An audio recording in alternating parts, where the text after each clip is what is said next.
Malgré les apparences, ce matin, à la Clette, Anthony est en classe. Anthony, tu penses à regarder toujours la charge, jamais le chariot. Mais dans une école un peu particulière, c'est l'école de la grue. Tu vas placer la charge sur la palette. Oui. Et ensuite descendre rapidement et poser en micro-vitesse. Ok. Combien de fois que vous le refaites depuis ce matin, cet exercice? Une dizaine de fois, une quinzaine. Au moins une quinzaine de fois. On recherche la pose précise. Sois précis. Ouais. On imagine que les cônes, c'est des maçons, il ne faut pas les toucher.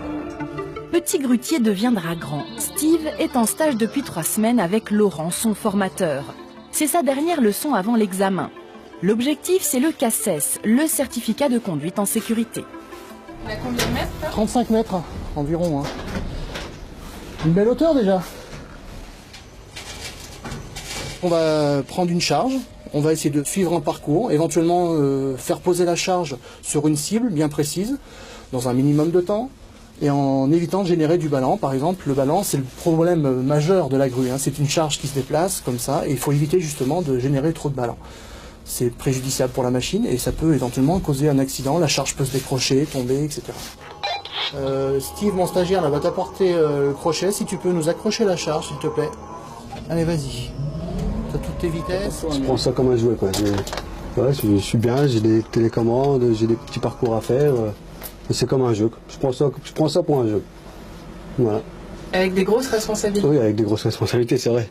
Mais bon, après, quand on fait attention à tout, il n'y a pas de souci.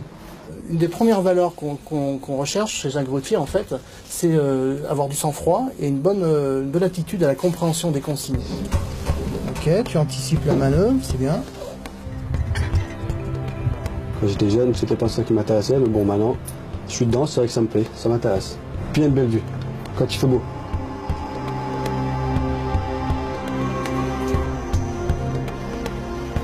L'ergonomie au poste de travail a réellement évolué, les cabines sont spacieuses, permettent une meilleure vision, un meilleur confort du conducteur, tout ça pour plus de sécurité sur les chantiers. Donc il y a forcément des gros enjeux de formation pour adapter et accompagner les innovations. Le grutier, on peut dire que c'est le centre de gravité du chantier. C'est lui qui va donner le rythme sur un chantier, qui va donner les priorités pour les équipes qui travaillent au sol. Bien sûr, il suit des consignes de son encadrement, du chef de chantier par exemple, mais il a une responsabilité en termes de marche du chantier. Sur ce chantier près de Lyon, on construit une zone d'épuration. Et c'est Yves, le grutier, qui donne le tempo. Depuis 12 ans, il ne s'en lasse toujours pas. Toujours des lieux différents, c'est ce qui est intéressant aussi. Ouais, on change de chantier, donc on voit autre chose.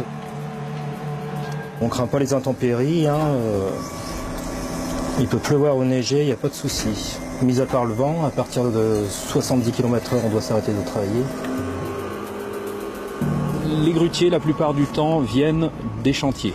Donc la voie royale pour ce métier, c'est d'avoir travaillé sous une grue.